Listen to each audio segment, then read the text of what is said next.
Hi welcome to real estate channel. నా పేరు Satyanarayana. Regional ring రోడ్డుకు ఎన్పీజీ గ్రీన్ సిగ్నల్ ఇచ్చింది.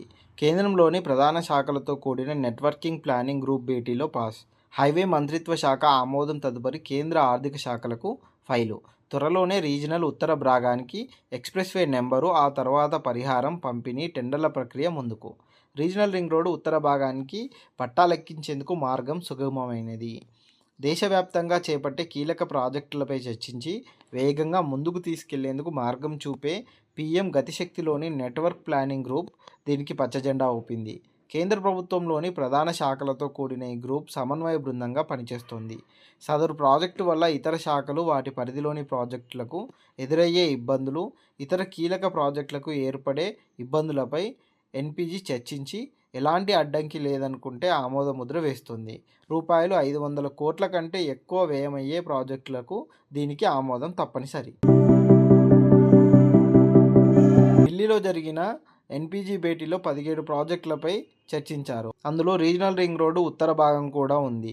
ఈ ప్రాజెక్టుతో ఇతర ప్రాజెక్టులకు ఇబ్బంది లేదని తేల్చి ఓకే చేసినట్టు తెలిసింది. ఇకపై వేగంగా ప్రక్రియ. రీజనల్ రింగ్ రోడ్డు ఉత్తర భాగానికి సంబంధించి జనవరిలోనే కేంద్రం టెండర్లు పిలిచింది. ఫిబ్రవరి 14న టెండర్లు ఓపెన్ చేసి నిర్మాణ సంస్థను గుర్తించాల్సి ఉంది. కానీ 2 సార్లు గడువు పొడిగించారు. రీజనల్ రింగ్ రోడ్డుకు ఇప్పటివరకు ఎక్స్ప్రెస్వే నంబర్, హైవే నెంబరు కేటాయించకపోవడమే దీనికి కారణం. ఏదైనా జాతీయ రహదారి ప్రాజెక్టు చేపడుతున్నప్పుడు రోడ్డు నెంబరు కీలకం. దానిని ఖరారు చేయకుండా పనులు చేపట్టేందుకు వీలుండదు.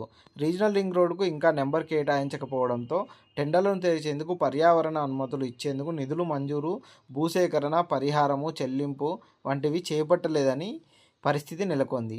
ఇప్పుడు ఎన్పీజీ క్లియరెన్స్ రావడంతో కేంద్ర జాతీయ రహదారుల శాఖ మరోసారి ఆమోదముద్ర వేసి ఆర్థిక శాఖకు పంపుతుంది. అక్కడ నిధులు కేటాయింపు ప్రక్రియ ప్రారంభమవుతుంది. ఈ క్రమంలో రోడ్డుకు ఎక్స్ప్రెస్వే నెంబరు కేటాయిస్తారు.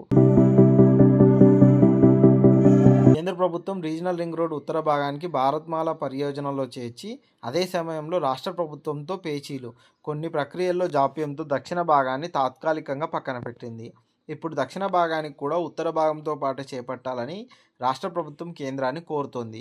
3 రోజుల క్రితం ఈ అంశాన్ని ప్రస్తావించారు. కానీ అటు కేంద్రానికి చేపట్టాలని కోరుతూనే దక్షిణ భాగానికి డిపిఆర్ తయారీ, కన్సల్టెన్సీల సేవల కోసం రాష్ట్ర ప్రభుత్వం టెండర్లు పిలవడం గమనార్హం.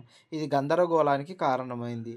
తమ పరిశీలనలో ఉన్న ప్రాజెక్టుకు రాష్ట్ర ప్రభుత్వం టెండర్లు ఎందుకు పిలిచిందో అంతుచిక్కడం లేదని జాతీయ రహదారుల సంస్థ ఎన్హెచ్ఏ పేర్కోవడం గమనార్హం.